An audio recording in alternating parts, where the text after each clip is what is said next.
Hi everybody, this is tip number 2 in how to diffuse from painful thoughts. And it comes from The Happiness Trap by Russ Harris.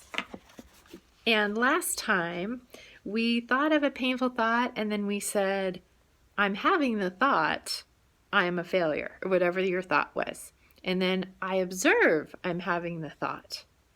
And hopefully what you experienced is just this little bit of space between the thought and who you identify yourself to be. And what you're doing is you're practicing becoming the witness, the observing mind that just separates slightly from the thought and can observe it. And the next step, the next tip, is often when we have painful thoughts, they come in these clusters, right? Like you have a painful thought and then it leads to another thought and another thought and another thought. And so those are kind of like stories or narratives that we replay in our minds over and over again. So an example, a common one for me, is that I am not a good enough woman. So there are thoughts there about I don't keep I don't keep a clean enough house, and I don't like cleaning.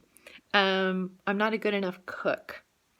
I don't entertain guests very well. I neglect my kids when I'm working.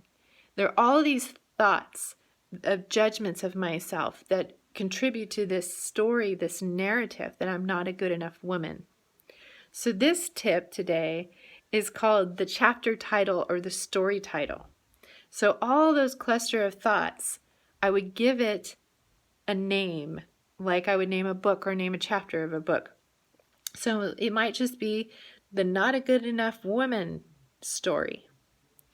And then what happens is whenever that story, that narrative arises for me in any way, whether it's about my cleaning or my cooking or my entertaining or whatever it is, and it oppresses me and I think those thoughts and I feel suffering, I just say, oh, there's the not a good enough woman story coming up again.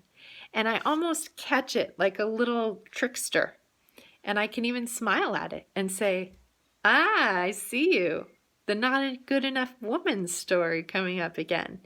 And you can even thank your mind. Oh, thanks for trying to help me, because I know you think you're trying to make me a better woman. But you know what? It's really making me suffer and making me go inward and feel bad about myself and then be less of a good woman.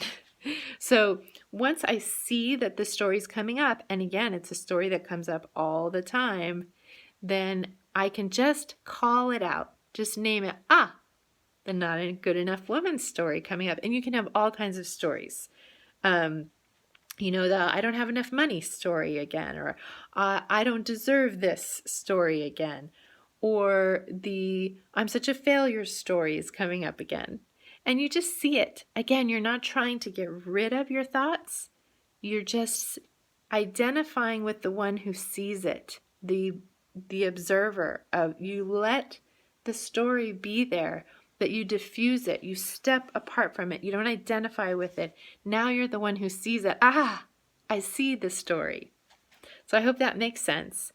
Let me know what your name some story clusters in the comments if you can. And if you have any questions, leave those too.